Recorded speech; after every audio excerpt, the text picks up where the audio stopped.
Welcome to Bottles and Bites Without Borders, where every sip and every bite tell a story. Rob is your host. Each week, he will take you on a delicious journey, from vineyard tales and distillery secrets to culinary traditions. So, grab a favorite drink, a plate of something tasty, and join us for another adventure with Bottles and Bites.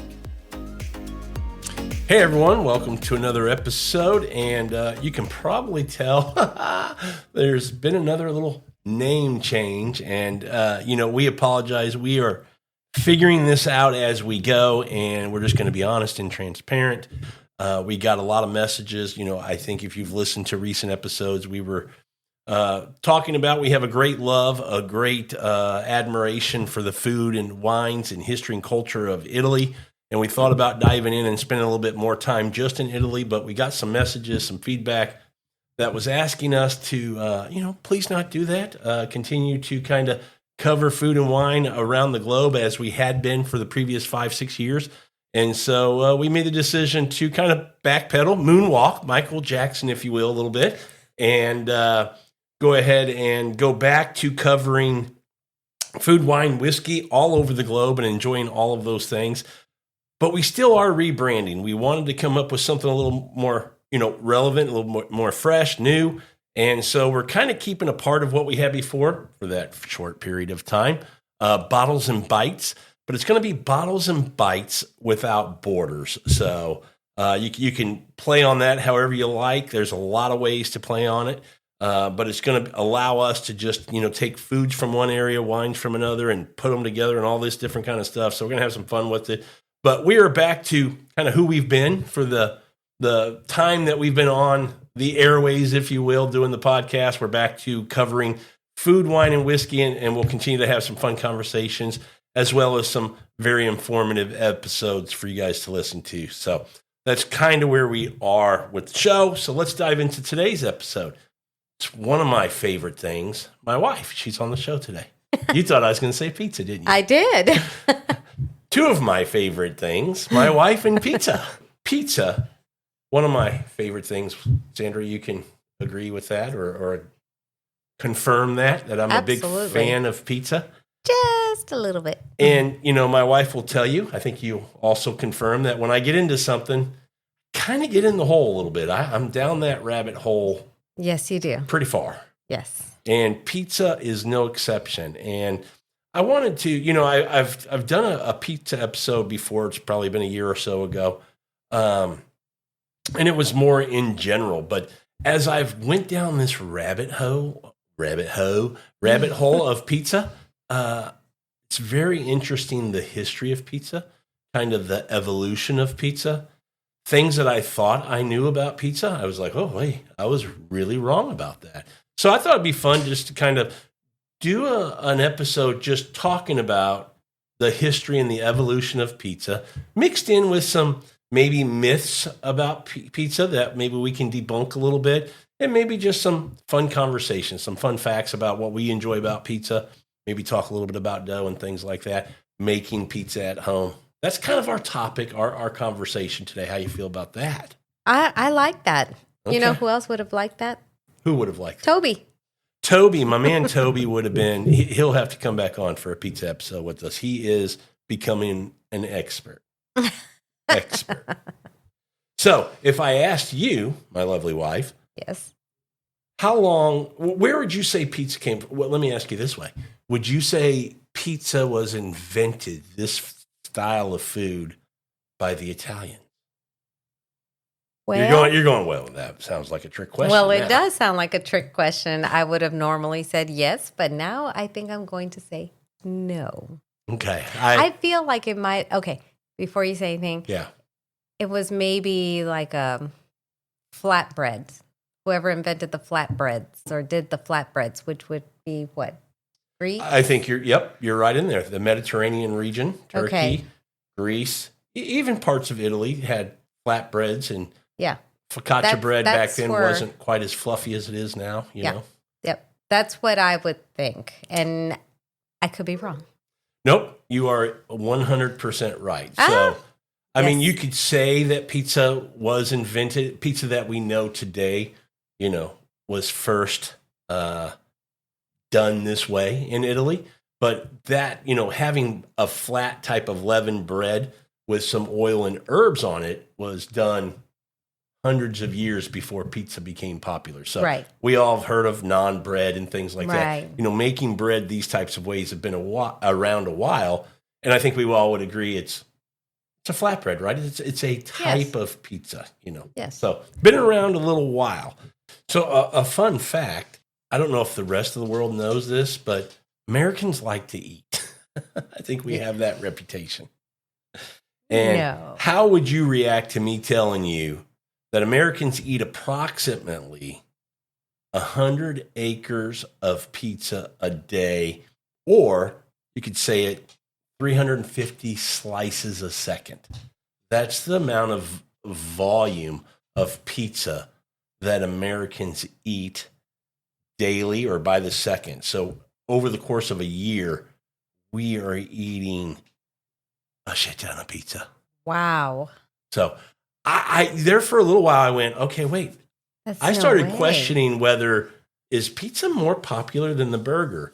Because I think of America as, if you ask me what's America's signature kind of fast food, if you will, kind of street food, I thought it would be the cheeseburger, and it still is by a pretty good margin.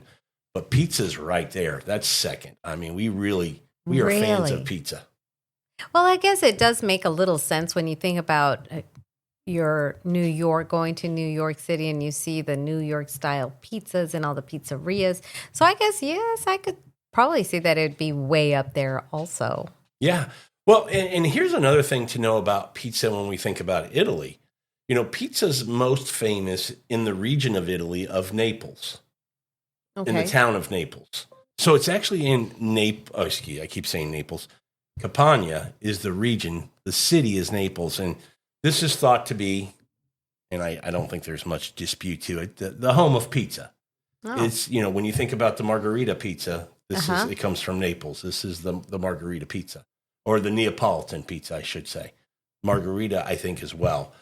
But if you think about Italy, first of all, we've said this on a couple of wine episodes we've done about Italy. It's but it's a young country, younger than the United States.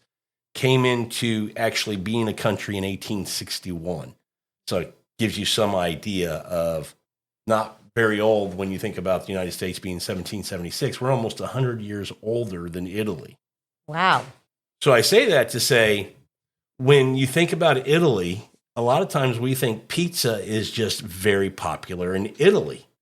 Well, it's not necessarily. Pizza as we know it is very popular in Naples. Oh. And that's where it comes from. So if you went to Piemonte, up in the northwest corner, bordering on France, you're probably not going to find a good Neapolitan pizza up there. You might find a version of a flatbread or something, a little topping on it or something, but you might get it and go, well, that's not really pizza, So, we have this perception that pizza is Italian and it comes from Italy. So anywhere you go in Italy, you can get a good pizza.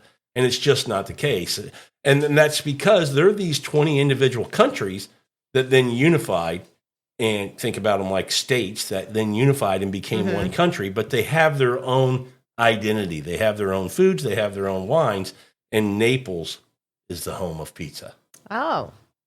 Yeah, well, I didn't know that, but I know from listening to you and other people that the different regions have different foods that they offer. And to be honest, I don't think I've ever heard any of those other regions mentioning pizza as one of their. Yeah, you go to Rome, you think about the four Romes of the four pastas of Rome, or if you go up north, you think about risottos and different things like this. Sicily, you're going to get more into that Mediterranean diet.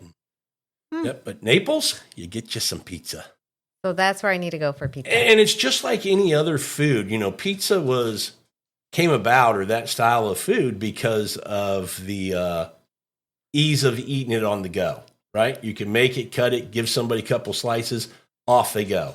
Just kind of like tacos or a sandwich or, all these kind of worker man food. And that's my point. This is another one of those foods that was a very simple, it was made in this way to be kind of able to be eaten on the go.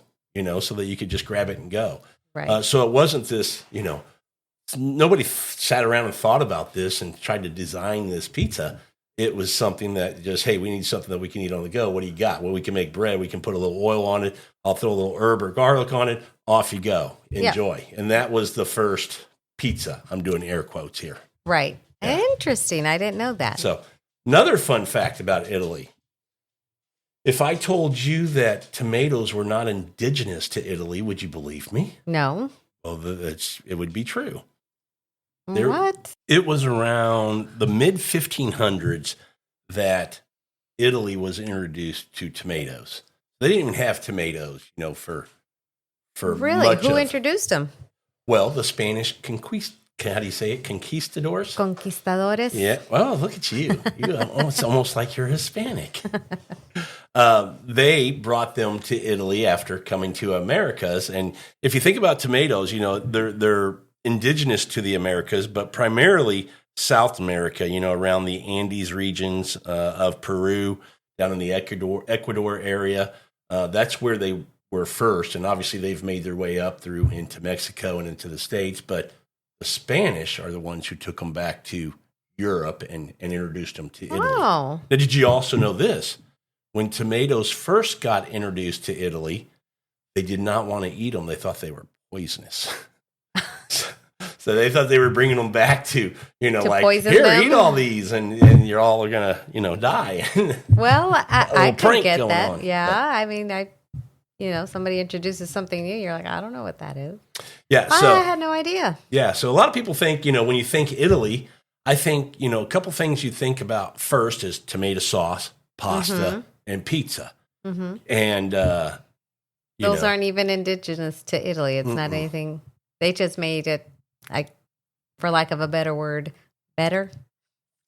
I don't even know about that. I've got a little pushback on that, because I would say that pizza is Italy's greatest food kind of gift to the world. Okay. And I say it that way because I think the food pizza is loved around the world. Absolutely. I mean, I think there's not a country in the world that doesn't do pizza now. I think there's some great, pizza places in Japan when you go to Asia, obviously all over the States, but I think anywhere in Europe, I've seen people in Germany at great pizza shops. So, so I think it is one of the greatest foods that Italy has given the world because it's just so popular. But I'll push back a little bit and go, did Italy really make it popular? Or did Italians make it popular in America? Maybe Italians made it popular in America. That's kind of how I feel. I'm not sure if there's a definitive answer to that, but when I think about pizza, getting back to what I said earlier, pizza was kind of in this one region in Italy, and it became popular. Well, let's back up here. There's this story. There's this kind of a what put tomato sauce and basil when you think about the pizza margherita on the map was Queen Margherita. You know who she is, right? She used to be the Queen of Italy. Mm-hmm. And if you think about Naples, this was it was a region in Italy where it was a little bit lower class, if you will. The capita income was low. They lived in a way that wasn't, and it was thought to be this kind of not such a nice area to go. And they were trying to build morale and stuff. So the story goes that Queen Margherita said, I'm going to go down and visit them to show them that, I care about them as much as I do up here in Rome or up in Milan or wherever. Mm-hmm. And the story goes is that, when they came down, they said, we have to make a special food for her. And this one chef said, I will make a pizza margherita. And to represent Italy, I'm going to put the red sauce, the white cheese, and the green basil. That's the color of our flag. Okay. And for a long time, I believed that story. I didn't even question where margarita pizza came from. Did you have any idea? No. You never. So you learned something today. I did. Listen to this podcast, folks. You will learn stuff. It's not true, though, is it? Yeah, but you still know the story. If somebody asks you, do you know the story about Pizza Margherita? Now I know the story. Yeah, you can go, yeah, I know it, but it ain't true. Oh, that is true. So I've come to find out that it's a nice story, but those events didn't Never actually happened. happen. Yeah. Somewhere in there, and I would tell you that I know the exact story. They obviously, Pizza Margherita came around. Now, when she went to visit them, this was like in 1889. So this was, this was even early on in the pizza kind of starting to put tomatoes on pizza. You're talking about 1900. In the big picture, it's not that long ago. Right. So let me ask you, if that story of Pizza Margherita is not a true story, yeah, Princess or Queen Margherita, what do they call those kind of stories? A fable? A fable. Okay. So where did that come from? That's a great question. I don't know. I'm assuming somebody, made that pizza and probably said, I made this in honor of the Queen because maybe it was after she came to visit. I need to do a little research on that. So I got some homework to do. That's a great question because it obviously came around from somewhere. And I would guess it was to honor her, but I don't think she came for a visit and this was presented the first time to her with the color. That never happened. Was the pizza made and said, we're going to call this the Pizza Margherita in honor of Queen Margherita? Yes, but it wasn't that she came down and they brought this out and said, here's what we created for you in honor of you. Oh, okay. So it was made in honor of Yeah, it's her. actually called Pizza Margherita. Well, yes, but I didn't know if it was like a Nona name Margherita. Well, I'm now you're throwing a wrench at me again. I don't know. I don't think so. I think it was for the Queen. I'll do some homework on that. Okay. But again, Get back to us. Yeah, I'll get back to you. That was like in the 1889 is when supposedly that happened. Okay. So, but pizza even then wasn't very popular. Right. It was in Naples. They put some tomatoes on. They went, holy cow, that's kind of good. And, tomatoes, a little bit of cheese and some basil, a little herb. That was kind of what pizza was. Even to this day, if you go to Italy and you ask for a pepperoni pizza, guess what they'll do? They don't do it. I'll laugh at you. Pepperoni on a pizza. Where are you from, America? Well, what do they put on a pizza? Just sauce and tomatoes? I think they probably do. I couldn't tell you that I know exactly. I just know pepperoni's not something they put on. I do think they put like Italian sausage, but pepperoni's not something they do. Ah. They may do maybe some prosciutto or something like that, but pepperoni's not a thing. But that's the Pepperoni's an American thing? Yeah, and it's the most popular topping in America. So I didn't know that, but I would assume. Yeah, I mean, pepperoni, right? Mm-hmm. And there's a story of this guy one time, and he went in and said, I want to order a large pepperoni pizza. Really? He didn't say a large pizza with pepperoni.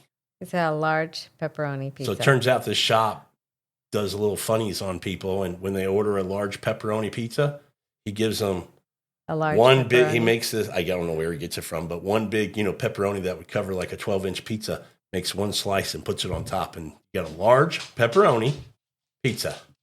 So, fun fact: that little pizza shop playing a little prank. If you order a large pepperoni pizza, you get a large pepperoni on your pizza, not a large pizza with pepperonis.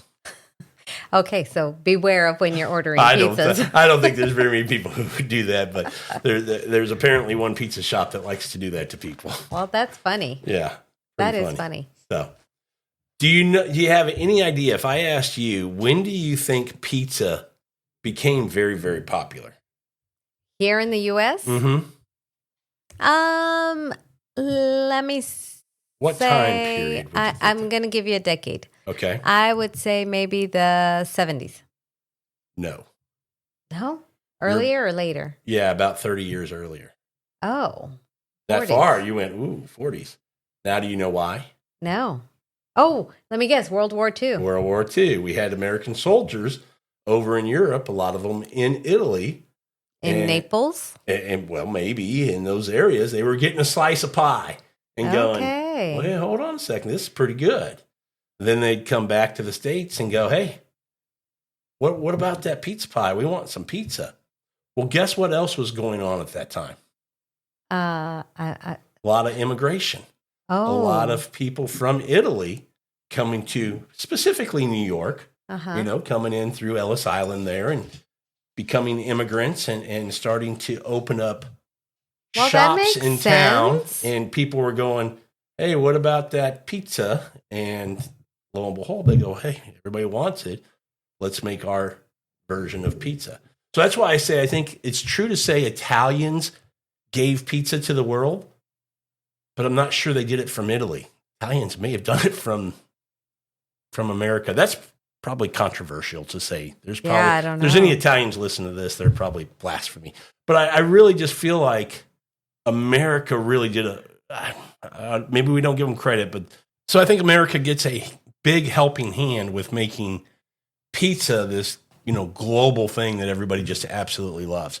And how could you not, right? Oh, I know. Really good bread with some sauce and some cheese. It's really good. Yeah. I would say good or bad, and I say good or bad because some people might think it's bad. America, I would say, gets credit for the creativity of where pizza went, with toppings and things like that. Sure. I would agree with that because then where did the strombolis come from? Would it be American Italian? Oh, you're getting into it. I got to do research on that one. I have no idea. I think strombolis and what's the other one? Not stromboli, but when you fold it over. Oh. Why can't I think of that? I don't know. I can't think of it either. Okay, well, we'll come back to it. I'm sure somebody out there is yelling the name. Yeah, you idiots. Yeah. But I will say, in Naples now, when we talk about the Neapolitan pizza, it is taken very, very seriously. So I think in the States, with a lot of our food and wine and different things that we do, I don't want to say we're laxed, but we're not as strict as other places with their where it's home and pizza being, Naples being home for pizza. So, Neapolitan pizza, they have a recognized organization that you have to meet the requirements and the standards in order to call yourself a Neapolitan pizzeria. And it's UNESCO. Becoming like wine. You have to meet these standards. You have to use certain flours. You have to use San Marzano tomatoes. You have to use buffalo mozzarella. You have to make your dough a certain way, So interesting. It's very, very serious. And so they take it very serious. Now, there are pizzerias in the States, believe it or not, that have gotten the credentials to be called an official Neapolitan pizzeria. Otherwise, you can't say you make Neapolitan pizza. They're going to call BS on you. Well, I'd like to visit one of those Neapolitan pizzerias. It would be fun to compare because we've had some places that make that style. Right. They'll say Neapolitan style pizza. It would be fun to see. I don't know that we've ever had, I don't think we have, what would be, official, it's recognized as official Neapolitan pizza. I would love to see, the chew of the dough, the different, difference with the sauce and things like that. Right. See, do we notice a difference? Yeah, I wonder. That would be interesting to see. Very. Now, there are some other styles of pizza that came about in Italy. The Romans came out with their pizza, which is a thinner type of crust. It's more in this kind of sheet pan style of pizza, and it's cut in squares. See, I'm not a square person. I don't like the squares. I don't mind it. I'm more about the dough than the shape. It doesn't bother me if it's square, especially if it's sheet pan because it's rectangle. It almost makes more sense. How else are you going to cut it? Right. No, of course. Circle, I prefer the triangle, but if it's a sheet pan, that's fine. If it's a sheet pan, there's no other way to cut it. So to me, more important is the thin or thickness of the crust, the dough, because I prefer a thinner type of crust. I do too. So I do too, over a thick. So you heard me mention the Roman pizza is this square sheet pan kind of pizza. And then you had Sicilian pizza that was the same shape, kind of in this rectangle shape. But this was kind of, if you think about between a thinner crust or a hand-tossed and a focaccia bread, split the difference, and that's kind of what you get with Sicilian pizza. So. Okay. It's all about. Go ahead. No, the doughs are really good, and I like that. However, me personally, I prefer a thin dough. Well, thin crust. And that's where we get into, pizza's global journey. We talked about it a little bit, it's made its way all around the globe. But I think it hit big in the States. I think a lot of that was the New York and Chicago area where you had this large population of Italian immigrants. And I think they were, looking at what was available around them that they could put on pizza. And this is where you hear grandma's pizza or Nona's pie, where these grandmas would go, I'm going to make a pizza, their version of a pizza, and put different things on it. And that's where we started seeing different toppings, but also different styles. If you think about Chicago, I will tell you, to your point, you prefer thin crust. That's what Chicago's famous for. Them, like the Boston bar pie, is that very thin tavern style pizza. Now, people are out there listening going, you're wrong, Rob. Right. It's deep dish in Chicago. That's where all the tourists go. They've made it a tourist attraction. Yeah. Deep dish is what they serve to the folks who come to town for a visit. And I don't like the deep dish. I like it once a year. I don't think I like it. Once a year, I'll get the itch to. I'll tell you what I don't like. What? Well, let's stay on Chicago. Okay. So, Chicago is tourist known deep dish, but the locals prefer this thin bar tavern style pizza. And then the reason those came about was when you go sit in a bar, you got to have a little something light and crispy to eat real quick. They make this little 10-inch pizza for you, cook it real quick, and once you eat some pizza, what do you become? You get full. No. You get thirsty, so you order another beer. Yeah, yep. So kind of like putting peanuts out, right? Right. Salty, eat some peanuts. We put them out for free. Here, have some peanuts. What do you get? You get thirsty. You want another beer. So it's a bar food. It's a bar type of. And that's what I like. That's what we like. Oh, we like. Yeah, we really like that a lot.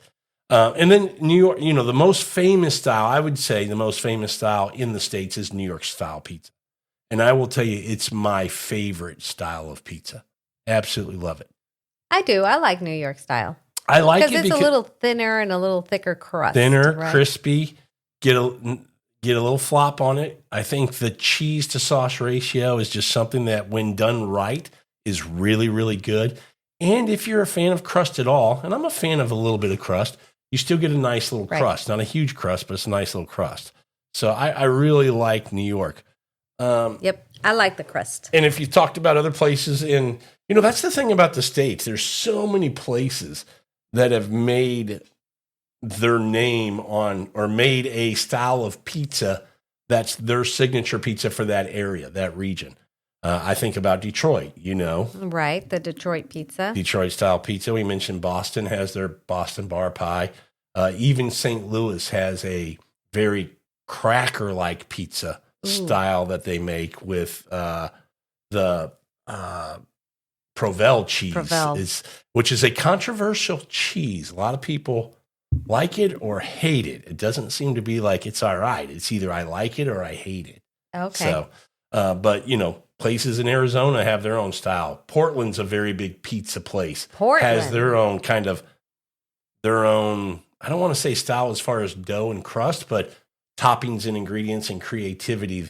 Minnesota has their own pizza kind of little world there that do a really good job with pizza. So America, to me, took pizza to this whole other level of creation, toppings, experimenting, and we're open-minded to it. I don't know. It's a good question to ask somebody from Italy. Have they ever come to America and had pizza here that they liked? That is a good question. Where they didn't just go, no, it's too many toppings for us. So yeah, there's pizza has become very, very popular in America, but I think Americans have also bastardized pizza. Bastardized? Yes. Do you have any idea what I might be meaning by that? No. Would you like me to tell you? Yes. Because whether you like it or not, here it comes. Okay. The freaking Supreme. It's not a thing.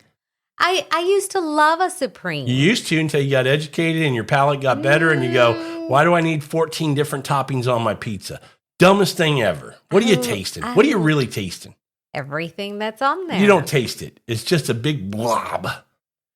I hate the Supreme. It's not a thing. Well, I like it. So what I do agree with Italians and most pizzerias that do pizza with a level of respect for the tradition, the tradition of pizza. You can get creative. Just don't get stupid. Don't put 14 toppings on a pizza. I think pizza, the sauce, cheese, and no more than 3 toppings. After that, you're confused. What are you really tasting? If I said, I hear people go, man, put the works. I want it all. So you want sausage, you want hamburger, you want mushrooms, you want Italian sausage, you want bacon, you want pepperoni, you want ham, and then you want some mushrooms, peppers, onions, pickles, lettuce, 2 all-meat patties, and a sesame seed bun.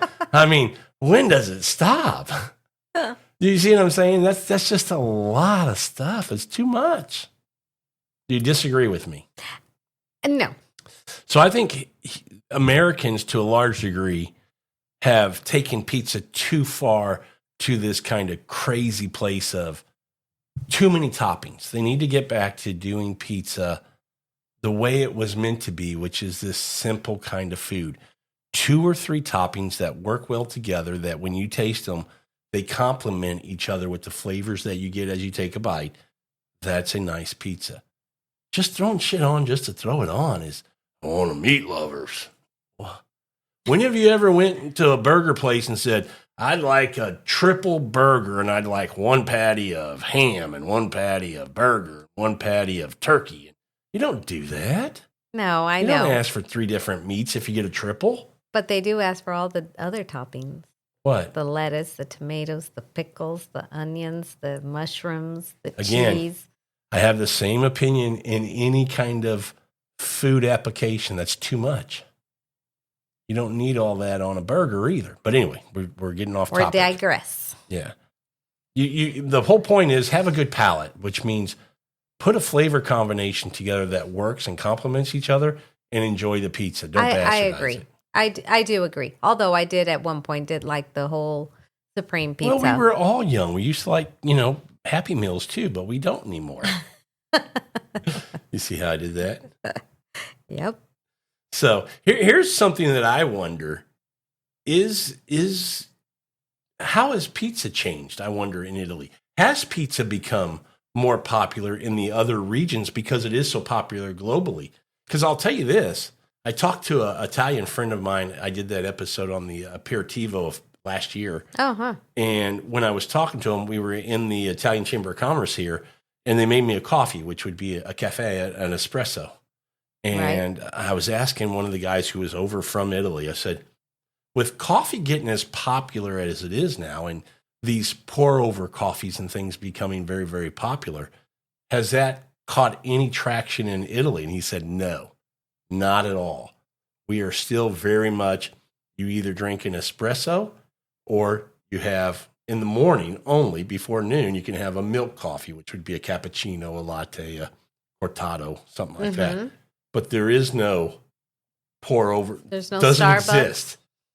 Well, there might be a Starbucks in a touristy type place, But as far as Italians, they're not into that. And so it makes me go, are they open to, pizzas coming back in with different toppings, with different styles of doughs? Are they open to that, or are they very much traditionalists with their food? Oh, that'd be an interesting question. Yeah, it would be. Yeah, that would be interesting to see how it's evolved there. Because, I would say, my opinion, you tell me what you think. Pizza is this kind of a canvas that you can get creative with. And so the toppings can be, to me, what you want. There's some things in Italy where I agree, like carbonara. It doesn't have peas in it. Doesn't have, No. That's something that I would not want you to play around with. Right. So there is this, you're kind of a hypocrite, Rob. I'm trying not to be. I just feel like, a burger is a blank canvas. Sometimes you want a burger with, a fried egg on top and some caramelized onions. And sometimes you just want a nice slice of cheese and a pickles and lettuce, and that's it. There's certain types of foods that to me can be vehicles for being creative, and then there's other foods that are hard line. This is what it is. So right. I don't know. Well, I don't know. I would be interested to know if pizzas have evolved or changed in Italy or Naples. Do you think they put pineapple? I don't think they would ever put pineapple on a pizza. And by the way, what is that pizza called? Hawaiian. Where was it invented? Hawaii? No. Where? Canada. How about that for a fun fact? Canada invented the Hawaiian pizza. The Hawaiian pizza. A guy in Canada, a pizza chef, decided to use Canadian bacon, and he thought, I'll put some sweetness on there. And he put pineapple on there, and that's where, and he's like, it kind of has this tropical feel. We'll call it the Hawaiian pizza. Well, there you go. I told you. You learn stuff on this. You'll I had no idea. Yeah. Here's another fun fact. Okay. Not all pizza is unhealthy. Well, no. I mean, people just assume because it's dough, bread, it's got to be unhealthy. You and I would agree over the years I've been doing pizza and the journey of making dough, we have come to find that if you make fresh dough, just like eating, bread out of a package from the grocery store that doesn't get mold on it for 6 months, it's not good. It's not that good. And so it's not as good for you as far as heavy and holding. But when you make fresh bread and you eat it, it's, think about it. Back in the 50s, 60s, 70s, that's all they ate was bread and eggs and butter and, everything. Right. And they were skinnier and healthier than us. So my point is that eating something that's made from scratch isn't as bad as just because it's in that bread category as other things that are processed. Right. That's the thing you want to stay away from is the processed. All the processed. Stuff. Oh, absolutely. So if you're making it from scratch, what's going in it. It was very funny that you brought up that the pineapple, though. I remembered reading that, and I just looked it up, and it was created by a Canadian in the 1960s. His name was Sam Panopoulos, a restaurateur who wanted to experiment with sweet and savory combinations. So he went with pineapple and the Canadian bacon. Well, what was his last name? Populus? It sounds like he's like Greek. He's Greek. Yeah. Yep. So, hey, it makes sense that he makes pizza. Yep. So, yeah, interesting stuff. Here's another kind of myth. In order to have authentic Italian pizza, it has to be wood-fired. Really? Yeah. It's a myth. Yeah? They go, it's not wood-fired. It's not real pizza. You got to have a wood oven. Yeah, that makes it better. No. It was just the way to get fuel and heat was. What about coal? Another way to make heat. That's all it is. Think about it. Yeah. A lot of people go, man, wood fired just tastes better. Why? Well, because you get that, that woody, smoky. It's in there 30 seconds, a minute. It doesn't have enough time to infuse this wood flavor like in barbecue.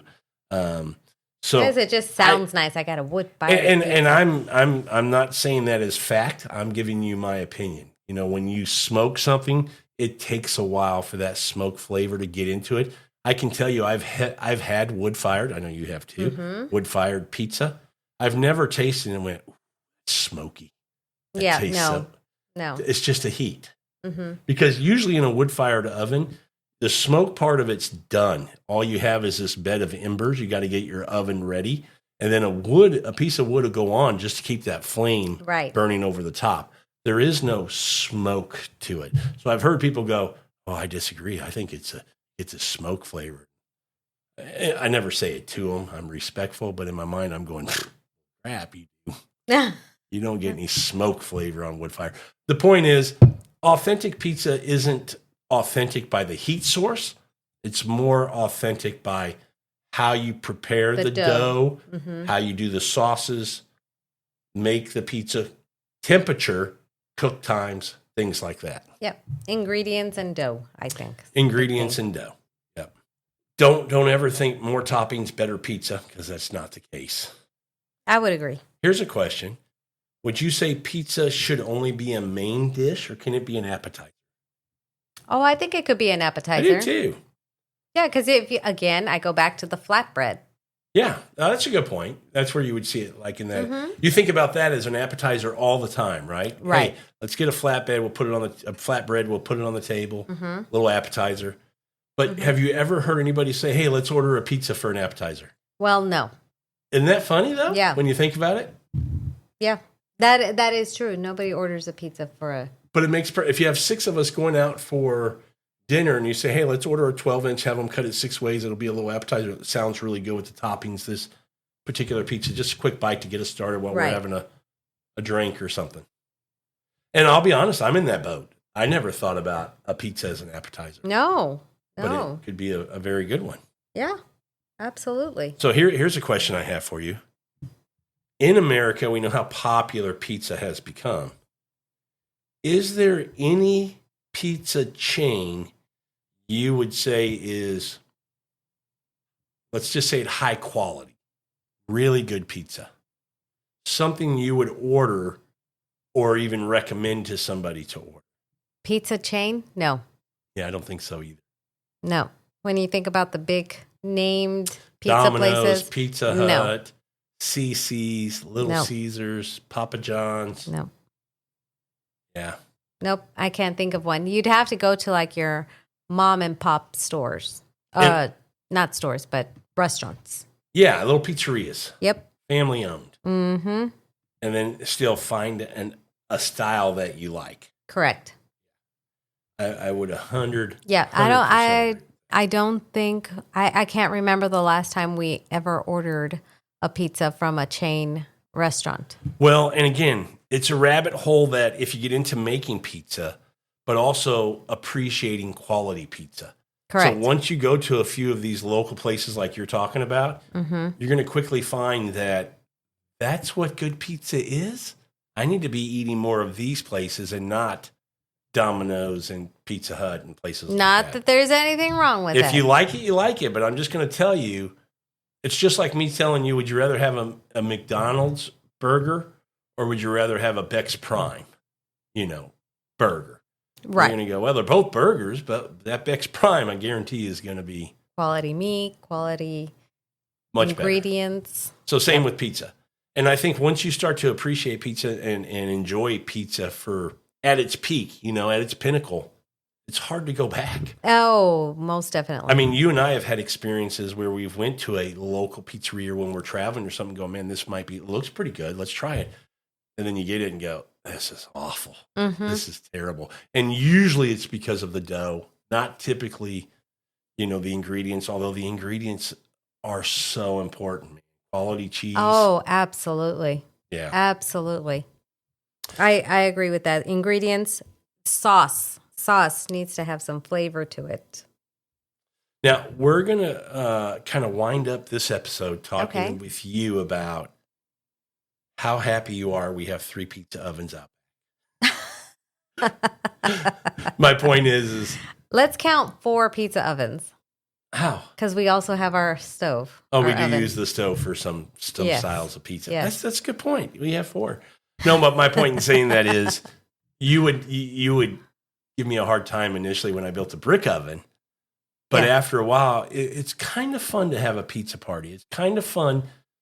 Pizza is something that is cool to do with family and friends at your house. It's not a high stress kind of thing. It's kind of go with the flow, kind of, and you can get people involved. If I'm doing a dinner and I'm going to cook a nice dinner and have a couple couples over, it's usually just me cooking. But if it's pizza night, it's like, hey, I'm going to get all the toppings. I'll make the dough. I'll have sauce ready. Everybody come over ready to make a pie. And we had your family here over the holidays. Oh, my gosh. Everybody made their own pie. They loved it. Mm-hmm. Now, cooking it looks easy. It's not. And let's be honest, I make it look easy. I mean, I'm a really good pizza chef, Sandra. But no, it isn't always as easy as it looks. You see somebody launch a pizza and use a turning peel and turn it in an oven and get it out and cut it. It's not as easy as it looks, but it doesn't take long to at least get good at it. It may take a little longer to master it. But I think just, if you haven't made pizza at home, you should. Yes. And it starts with dough. I think, there's a lot of pizza folks, even our channel. We have some pizza dough recipes for pizza. I think even if you don't have a pizza oven out back, to your point you just made, using the pizza oven in your home or the oven in your home as a pizza oven, correct, works great. But making pizza at home, there's a lot of times on a Friday you and I are like, hey, do you have dough in the freezer you can put out? Yep, let's do pizza on Friday. Exactly. Okay, and it's just kind of fun, and you open a good bottle of wine, and it's a great Friday night. It's a great food. Yeah. Who doesn't like pizza? I would like to know who doesn't like pizza. That's a great question. Who doesn't like? Have you ever met anybody who doesn't like pizza? Because you can make, even if you're gluten-free, you could always do a gluten-free pizza. You can do a vegetarian pizza for people that don't like meat or don't eat meat. Well, and to your point, they do, if you don't want gluten, they have these gluten-free kind of doughs, or even a cauliflower. I've heard people say cauliflower pizzas are really, really good. There's so many ways to make a pizza. Yep. And enjoy. So we're going to finish with saying, if you haven't made homemade pizza, you need to. Even if to get the bug kind of flowing, go to a local pizza shop that's in your area and try to buy a dough ball or two. They usually let you, and come home and just work on, kind of forming your pizza and get your sauce and make a pizza. I think once you've done that, you're going to get hooked. I will also say, as we finish up, don't be intimidated by making dough. I know it looks hard, but it's not hard. It's really easy to do. And once you do it, you won't go back. So making dough, not hard. It looks hard. It's really 4 simple ingredients. You got water, you got flour, you got yeast, and you got salt. And that's really it, unless you want to, again, playing with dough, you can put in a little sugar or something like that, a little olive oil. But 4, I'll say to 6 ingredients, that's all you need. And you're off and running. Right. I mean, even the kids, if you have kids, they enjoy making pizzas. Or grandkids. Our nephew's son made a pizza and had a blast. Oh, I'm his favorite uncle now. I know. He's like, hey, Uncle Rob, can I come back and make more pizzas with you? I mean, it's addicting, even to an 8-year-old. Right. It's a great family thing to do. I think so. We really enjoy it, or Absolutely. At least I do. You like? I enjoy it. I enjoy making them and eating them. You've made some pretty good pizzas. I hope so. Not too bad.